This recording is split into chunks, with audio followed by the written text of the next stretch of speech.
টি-20 বিশ্বকাপে ছোট দলগুলোর বিপক্ষে বড় দলগুলো যেভাবে ডমিনেটিং ক্রিকেট খেলার কথা, স্কোর কার্ড দেখে কি সেটা বোঝা যায়?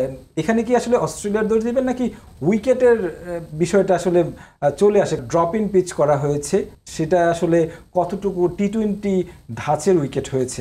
না দেখেন, টি-20 ধাঁচের উইকেট বলতে গেলে কি এতে আর কোনো মানে সিল মানা নাই যে টি-20 মানে যে 300 রানের হতে হবে, টি-20 মানে যে 100 রানের খেলা হবে না। যেমন উইকেট তেমন খেলা। উইকেট যদি 100 রানের মতো হয়, আপনাকে 100 রানের মধ্যে কম্প্যাক্ট খেলতে হবে। কিন্তু দিন শেষে উইকেট তো দুজনের জন্যই সমান। আপনি যদি ওমান যে উইকেটে খেলছে, অস্ট্রেলিয়া এক উইকেটে খেলছে, এই দুটো এই উইকেটের মধ্যে কে বেটার টিম? বিকজ ওইখানে যারা ভালো পারফর্ম করবে তারা বেটার টিম। এবং ভালো টিম সে যদি স্লো উইকেটও হয়ে থাকে, ভিজা উইকেটও হয়ে থাকে, টার্নিং উইকেটও থাকে, ওইখান থেকেও জিতে আসবে ভালো প্লেয়ার যেটা করে থাকে। প্রথমে কিন্তু অস্ট্রেলিয়া টিমের খুব একটা রান ছিল না, প্রথম 10 ওভারে কিন্তু সম্ভবত 56 রান ছিল।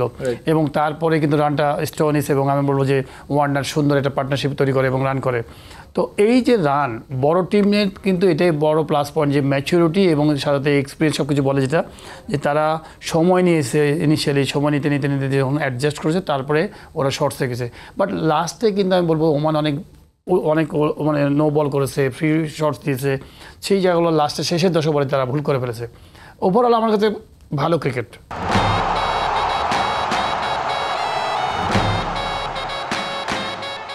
আমেরিকা যে আয়োজনটা করছে সেই জায়গায় অনেক ধরনের অভিযোগ আছে, প্লাস হচ্ছে এই উইকেট নিয়ে অনেক বেশি কথা হচ্ছে, যে কারণে আসলে লো স্কোরিং ম্যাচ হওয়ার কারণে এরা এই আজকেও কিন্তু আরও একটি ম্যাচ হয়েছে 77-78 উগান্ডা এবং কি পাপুয়া নিউগিনির মাঝে। সো এই ধরনের ফাইট দেখার জন্য তো আসলে দর্শকরা না, একটা জিনিস আপনাকে কিন্তু মেনে নিতে হবে যে কালচার খুব ইম্পর্টেন্ট। আপনি কিন্তু আমেরিকায় তো ক্রিকেট কালচারটা খুব আগের না, এবং ওইখানে কিন্তু মাঠগুলো কিন্তু ক্রিকেটের জন্য মাঠ বরাদ্দ না, তো সেই জায়গাতে ওইভাবে তৈরি হয়ে ওঠে নাই।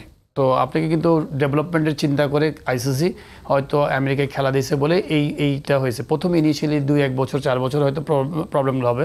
যখন স্টেবল হয়ে যাবে, যখন এস্টাবলিশড মাঠ হয়ে যাবে, তখন কিন্তু দেখবেন যে লং টার্ম প্ল্যানিংয়ে যে আস্তে আস্তে উইকেটগুলো ঠিক হয়ে যাবে। কিন্তু আপনাকে কিন্তু মেনে নিতে হবে, যেহেতু ওয়ার্ল্ড কাপের মতো একটা জায়গায় খেলা হচ্ছে। আপনি সাপোজ ওয়ার্ল্ড কাপ ফুটবল একটা ওয়ার্ল্ড কাপ খেলছেন, তো টিমগুলো তো স্বাভাবিক ধরেন সুন্দর ওয়েদারে খেলে অভ্যস্ত। তো একদিন ঝামাঝাম মুসুলধারে যদি খেলা হয়, মানে বৃষ্টি হয়, তার মধ্যে তো ওয়ার্ল্ড কাপ খেলা হবেই। তো আপনাকে ফুটবলের কথা বলছি যে ফুটবল খেলা হবে, তো তার মানে নিশ্চয়ই ওর মধ্যে ভালো টিম কিন্তু রেজাল্ট করে বেরিয়ে আসবে। তো উইকেট যেমনই হোক না কেন, আমার কাছে মনে হয় যে ভালো টিম কিন্তু ওখান থেকে বেরিয়ে আসতে হবে। এখন একটা প্রবলেম হচ্ছে যে আমরা সবসময় কিন্তু ফ্ল্যাট ট্র্যাক দেখে অভ্যস্ত, যে ব্যাটসম্যান শুধু ব্যাট চালায় যাচ্ছে, 4-6 হয়েছে। কিন্তু এরকম উইকেটে কিন্তু আপনাকে কিন্তু স্কিল একটু থাকতেই হবে ভালো, যে আপনার মধ্যে অ্যাডজাস্ট করতে হবে।